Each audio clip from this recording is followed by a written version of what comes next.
Brought to you by Ludo Fantasy.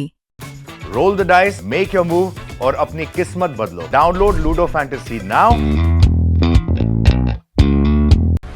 પત્ની પર શંકા રાખી પતિએ કરી હત્યા,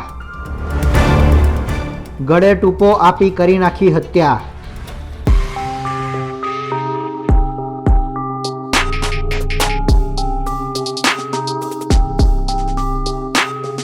નમસ્કાર, ગુજરાત તકના ક્રાઇમ રિપોર્ટમાં આપનું સ્વાગત છે।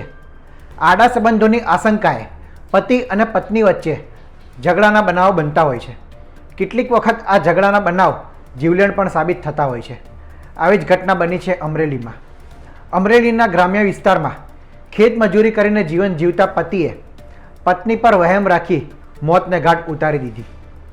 પત્ની કોક સાથે ફોન પર વાતચીત કરતી હોવાની આશંકાએ ગળે ટૂંપો આપી પતિએ પત્નીને મોતને ઘાટ ઉતારી। શું છે સમગ્ર મામલો તે જોઈએ રિપોર્ટમાં। અમરેલીના વાકિયા ગામમાં રહેતા અલ્પેશ સાવલિયા નામના ખેડૂતની વાડીમાં એક ઓરડામાં મૃતદેહ મળ્યો હતો। આ વાડીમાં ભાગ્યે ખેતીકામ રાખીને મજૂરી કામ કરતા સંજય મોહનિયા અને તેનો પરિવાર રહેતો હતો। 20 વર્ષીય રેખાબેન મોહનિયાનો શંકાસ્પદ હાલતમાં મૃતદેહ મળ્યો હતો। યુવતીના શરીર પર, ગળાના ભાગ પર, ગોઠણ અને કોણીના ભાગમાં ઈજાના નિશાન જોવા મળ્યા હતા। અમરેલી તાલુકા પોલીસે ઘટના સ્થળે પહોંચી તપાસ હાથ ધરતા બનાવમાં હત્યા થઈ હોવાની આશંકા જતાં પોલીસે વધુ તપાસ હાથ ધરી હતી। પતિ સંજય મોહનિયાની પૂછપરછ કરતા આરોપીએ પોલીસ સમક્ષ કબૂલાત કરી હતી કે પત્નીની હત્યા ગળે ટૂંપો આપી કરવામાં આવી હતી।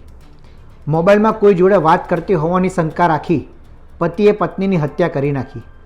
અમરેલી તાલુકા પોલીસે હત્યારા સંજય મોહનિયાને ઝડપી પાડ્યો છે।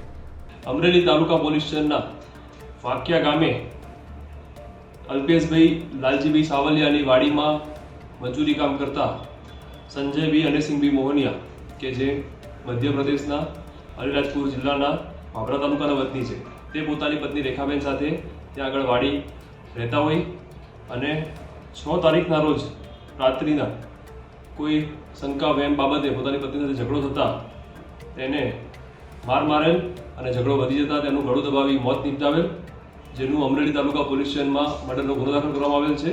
હાલમાં આરોપીને અટક કરવામાં આવેલ છે। આગળ તપાસ કાર્યવાહી ચાલુ છે।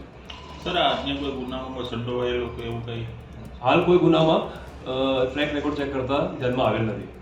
શંકાના આધારે મોબાઈલમાં વાત કરતી પત્નીની હત્યા કરનાર પતિ સંજય મોહનિયાની પોલીસે ધરપકડ કરી છે।